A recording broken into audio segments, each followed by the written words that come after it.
Happy Halloween! Welcome to Cosmic Vinyl.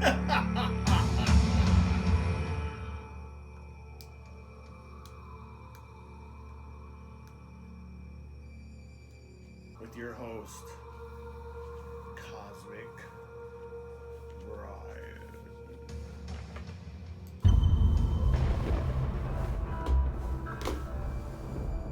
Welcome to the Cosmic Realm. You're here.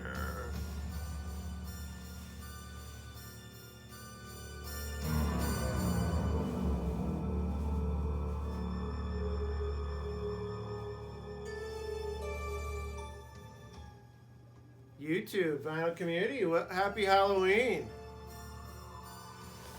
You know that Halloween, they say that the veil between the spiritual world, that separates the spiritual world from the mortal world, is at its thinnest during this time of year, during this season. And that's why the spirits are able to crisscross. I am the spirit of Cosmic Brian. Welcome.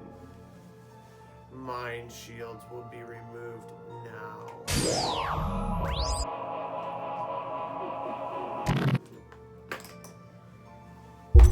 How about a little Halloween episode of Cosmic Vinyl for you, huh? So, we're going to do a special Cosmic Vinyl. I'm going to talk a little bit about the history of rock and roll and the occult. It all started back in the days of the Delta, the beginning of the Delta Blues, with one Robert Johnson sold his soul, they say, at the crossroads. Sold his mortal soul to gain the mastery over the blues guitar. And ever since then, all generations throughout the history of rock and roll have been cloaked in a certain amount of darkness. And eventually, at the age 27, Robert Johnson had to pay that debt that he owed to the evil one. Sad but true. So, even the king of rock and roll, Elvis Presley, was born under a bad sign. He was a twin. His twin Jesse died, was stillborn, born just moments before Elvis. And yet some say they could see a light hovering over where Elvis was born. And Elvis would oftentimes speak with his brother, his dead brother from the other side. Spooky stuff, right? And then, so what I'm going to do is I'm going to kind of go through the history of rock and roll and the occult, and I'll show a few records. I'll show some records that go along with the history. Then I'll show some records with some scary covers, and we'll just kind of wing it, man. No script, just winging it, telling stories, spinning a web of insanity here in the cosmic realm. Maybe even talk a little bit about the 27 Club. We're going to do a lot of things tonight. I hope y'all are having a great Halloween out there. I got a lot of records to choose from here, so let's start off where the Beatles, John Lennon came out, said that the Beatles were bigger than Jesus Christ, that they were more popular than Christianity. And on their Sgt. Pepper's record, they even had the one that was considered the most evil man on earth at the time, Aleister Crowley, on their Sgt. Pepper's record. Hold on, I need to shoo a creature of the night. Get out of there! Creatures of the night, be gone! So yes, even on such an innocent-looking record, an evil one. They say Adolf Hitler is on here as well. And then, not to be outdone, the Rolling Stones came out with their answer to Sgt. Pepper's, their Satanic Majesty's Request.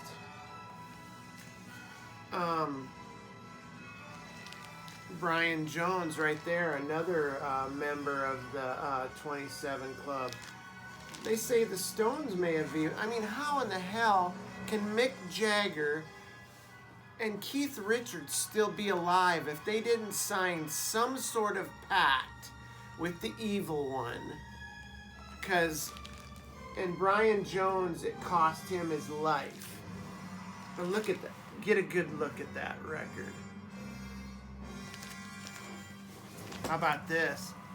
Goat's Head Soup. This is just so creepy. I always thought this, of all their album covers, this looked creepy. I mean, look at that.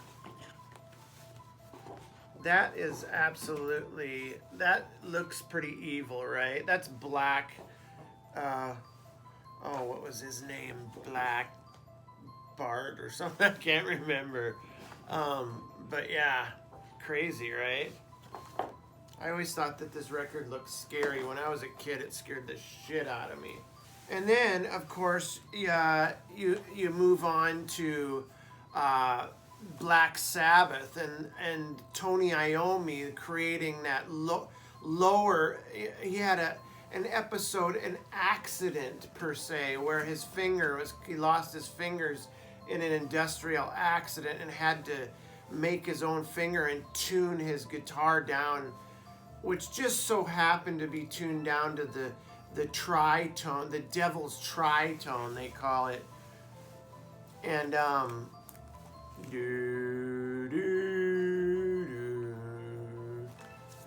just so happens, coincidence, right? I think not. But Tony Iommi created the sludgy sound that would be Black Sabbath. Look at this. This used to be a record that scared the living shit out of me. Nah, there's no occult going on here. Nothing satanic, right? I mean, check that out. The birth, bringing to the masses, Black Sabbath featuring Ozzy Osbourne, who will make another appearance in this video later on. I almost forgot one of the most important bands of all, Led Zeppelin. I always liked that. That's always a cool looking record. Always creeped me out as well. But there was this one that in particular with the Zoso symbol. Zoso was Jimmy Page's cipher. And he would never tell what it meant. Everybody else shared their cipher in the band, what it meant. But Jimmy Page would never tell his. The cipher had to have something in it that it was spelled forward, and if you turned it around, it was spelled the same way. And the word soul is in both, it's both ways. And if you turn it around, it's also spelled soul. Jimmy Page was said to have been totally into black magic. Other musicians were absolutely in fear of Jimmy Page to rub him the wrong way, one being David Bowie. He was scared to rub Jimmy Page the wrong way because he thought he was a wizard. And he thought that Jimmy Page would cast some sort of spell on him. And Jimmy Page actually bought Aleister Crowley's castle or mansion. And that's where, and I don't mean to say that they had to pay their debt, but John Bonham died in that very dwelling. And yet Zeppelin had all the riches and all the fame. They're still famous to this day, but it cost them. Lucifer's friend. I mean, who calls themselves Lucifer's friend? Even looks like little evil minion guys here. Who calls themselves Lucifer's friend? And doesn't have some sort of occult type gains in their recordings. Here's another Sabbath record right here. Pretty awesome. This has a lot of creepy tunes on it as well. Sweet Leaf. Children of the Grave. Here's a story about Bowie. Bowie had a girlfriend who did a seance one night, and they summoned a demon. David Bowie seen an apparition come out of the water of his swimming pool.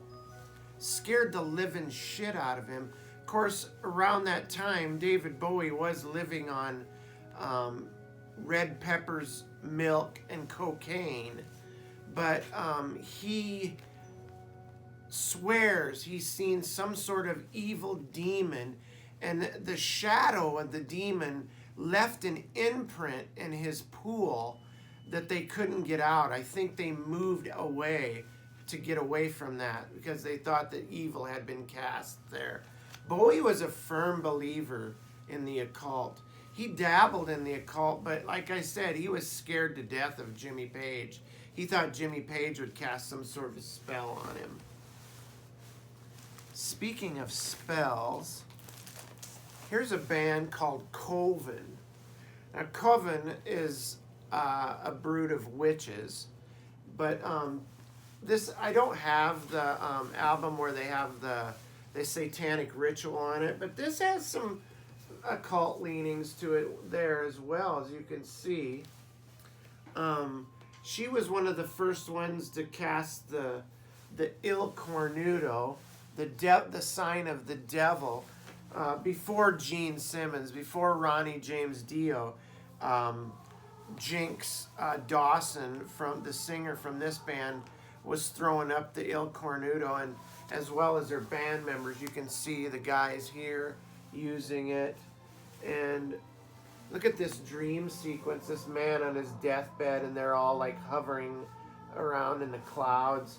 Yeah, these guys were definitely into the occult. And then they are also the ones that did the song One Tin Soldier for the Billy Jack movies. Just a little trivia there, a little Halloween trivia. And then I'm just going to show you this because there's a song on this. This is BLOODROCK. BLOODROCK 2. There is a song on here that scared the living shit out of me as a kid. It was called DOA. It's about a guy and his girlfriend. I think they're in a plane crash, and she's dead. He's dying, and he's describing it in graphic detail. As a kid, that scared the living crap out of me. BLOODROCK, DOA. And then, of course, if you want symbolism, like you got the Zoso cipher for Zeppelin. These guys took symbolism to a whole new level. See that? That's the symbol of the Blue Oyster Cult in the middle there. A hooked cross. Yeah, these guys were into the mystical. They were into the occult, science fiction. This record right here especially has lots of symbolism, as you can see. And their most famous song, Don't Fear the Reaper,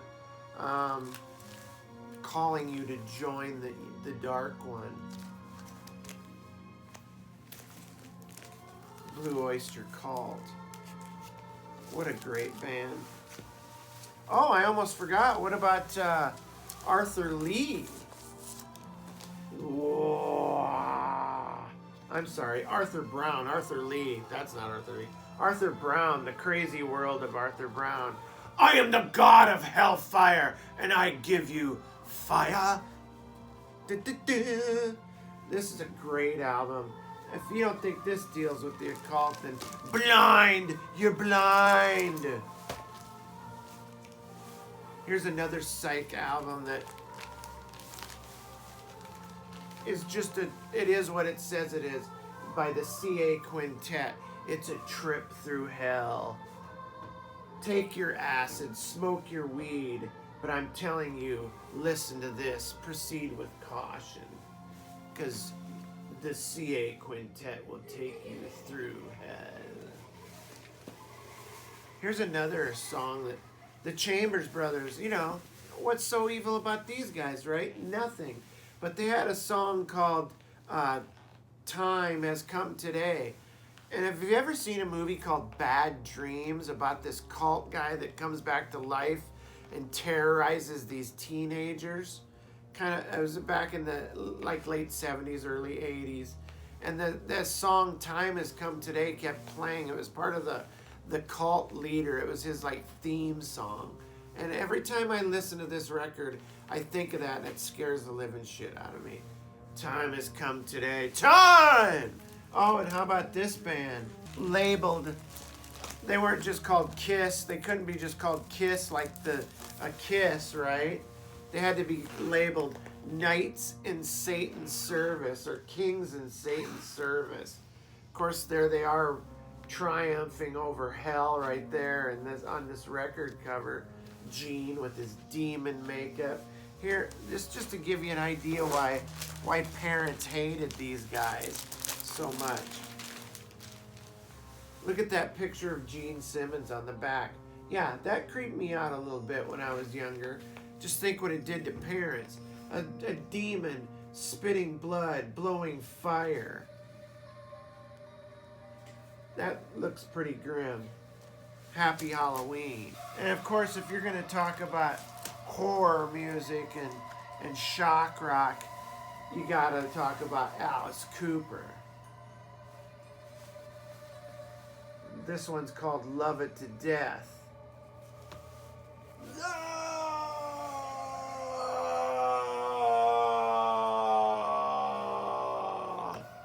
Pretty creepy, right? Welcome to his nightmare. His nightmare just so happened to be drugs and alcohol, for which he got tossed into an asylum, and he wrote all about it on this record. This record used to scare my shit too when I was a kid, but it was so good. Loved it. Alice Cooper from the Inside. Oh, here's a little something I forgot to show you. A little something called Black Mass by Lucifer. A lot of moog, kind of weird, like, it'll take you to another place if you have smoked a little of the devil's lettuce. It'll take you to another place. Put this on with a pair of headphones. Black Mass by Lucifer. Oh, how about this?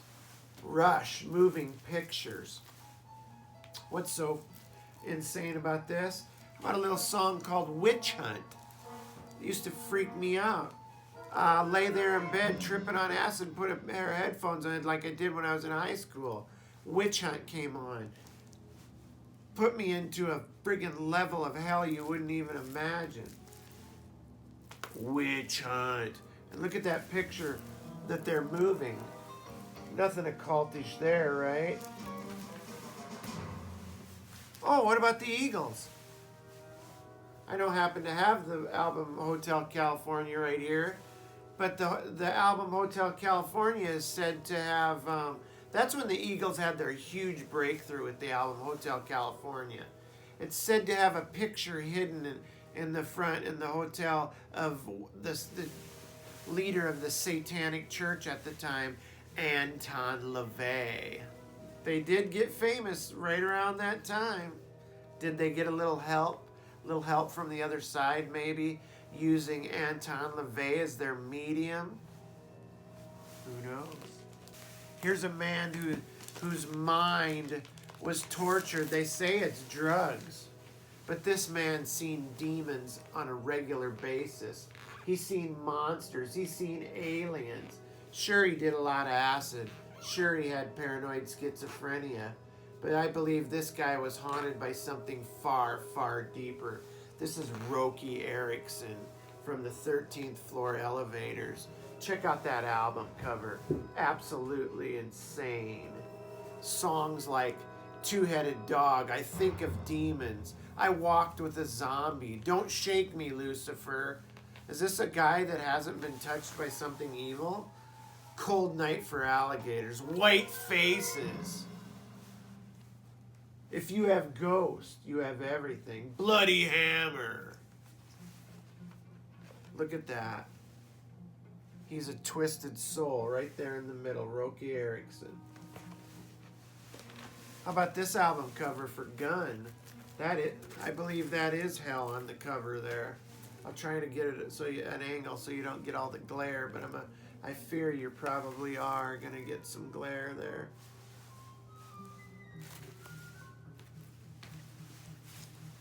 Now let's move on to a little club called the 27 Club.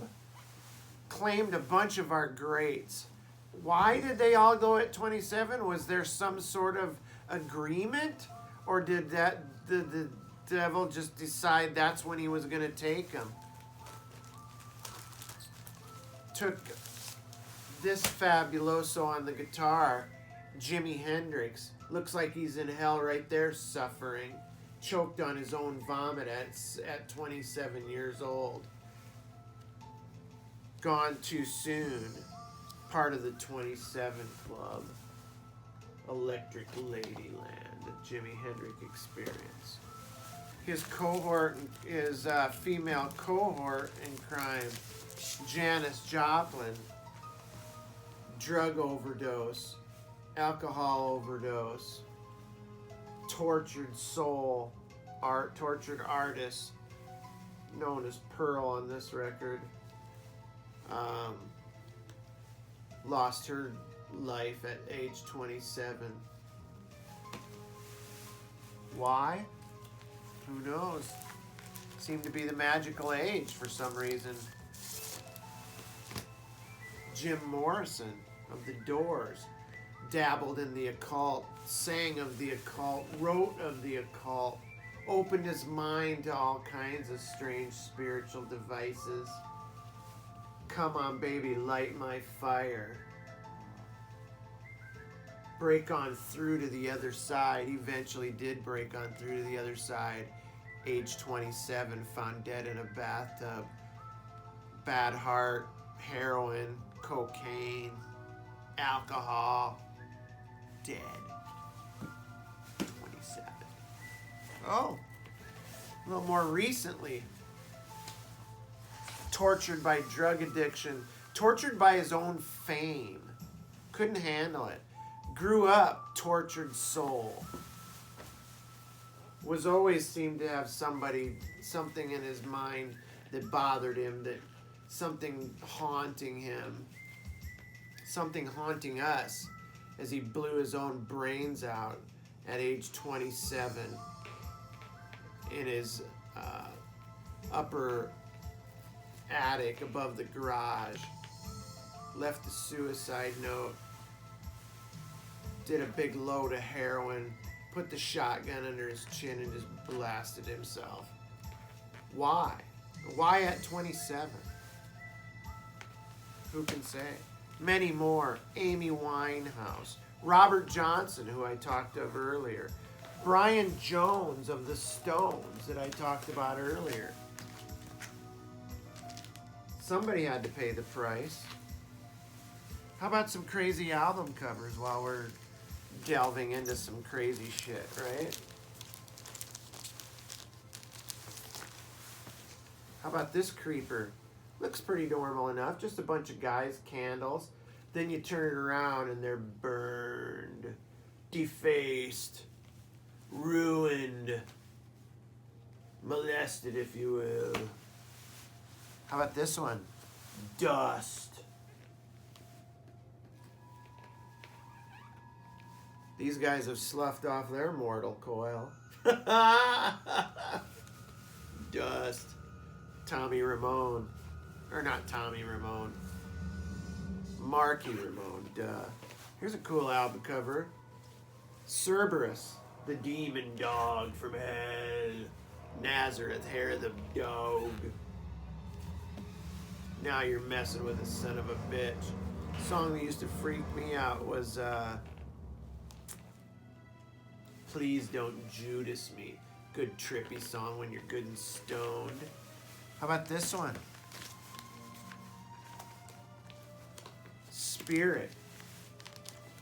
The 12 Dreams of Dr. Sardonicus. I think this is pretty tight. I don't know if I'm going to be able to get this out. Yeah, I can't get that out. I'll try and show it without the glare, though. There you go. Pretty trippy cover. Everybody's like, ooh, distorted. Uriah Heep! Humble. Very heavy, very humble. Ah! Killer caterpillar from hell. It will eat your soul.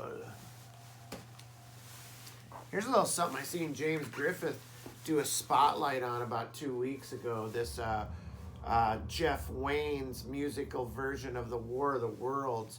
Very proggy, great story. Another scary incident where everybody was fooled into thinking there was an invasion from Mars. Some great illustrations in this, in the booklet. Got Justin Hayward from Moody Blues. You got the great Richard Burton. Phil Lynott of Thin Lizzy. Sophie. What else do I got down here? Oh, how about a little Rob Zombie, Hellbilly Deluxe. This guy based his whole career on B-movie horror and the occult and amongst other things. Not only in his music, but in his movies. He just grew up enjoying a lot of occult type stuff. Check that out. Awesome. Pointing at his minions to do his bidding. Let's see. Oh yeah, the 80s, the Satanic Panic of the 80s, where everybody was worshiping Satan. There's a little Ozzy there. Great cover.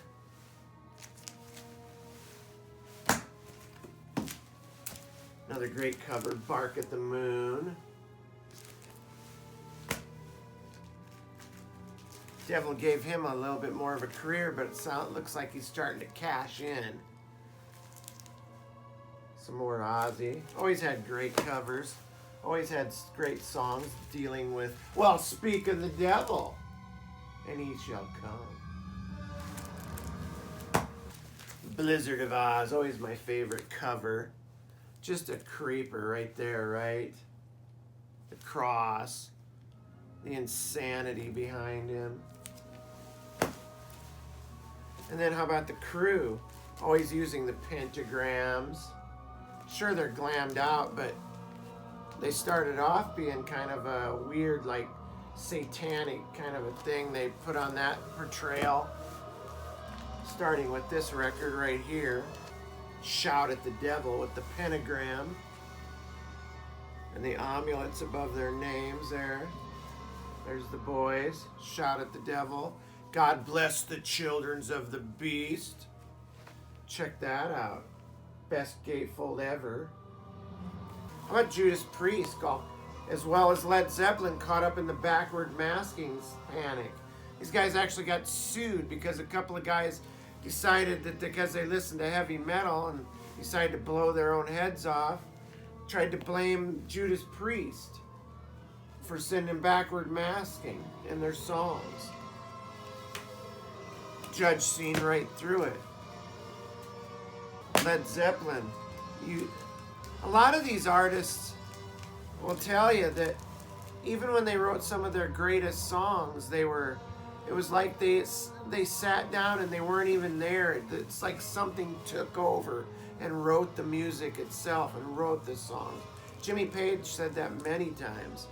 How many times did they get on stage that they surrendered themselves to some other spirit? I've heard artist after artist talk about that. More Judas Priest. How about this guy? They always associated this guy with the devil, Ronnie James Dio. Of course, there's Murray, the big demon, and the priest getting drugged through water into hell. Murray again, here on Last in Line. All these people suffering in hell, suffering their worst fates. Ronnie James Dio called his first album with them Heaven and Hell with Black Sabbath. This used to freak my shit right here too. Listen to E5150 one time, all stoned with headphones on. It'll take you to another dimension. These guys, they're associated with the devil, right? Highway to Hell, whenever the Christians start talking about a song, an anthem for the rock and roll and the devil, it's always this one, Highway to Hell. Shot Down in Flames. Hell's Bells, I didn't pull that one. Back in Black, that's got that one on it. I think you guys get the point. I want you guys to have a happy Halloween. Just thought I'd do this off the cuff. Have a little fun with Halloween. You guys, I just want to tell you, like I said, the veil between the mortal world and the spiritual world right now is as thin as it ever is during this season. I just found the most evil record of all time right here. Oh my God. No!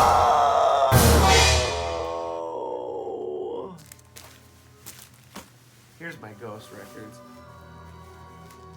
Carrying the Torch, Papa Emeritus, Ghost. These guys are great. A little occultish, but you know, just doing their duty. Not for God. There's that. More Ghost. Alright, guys. That'll be enough for now. I hope you guys have a great Halloween. I hope you guys enjoyed this. It was just for something goofy. But yeah, have a great weekend. Stay safe. And by all means, stay calm.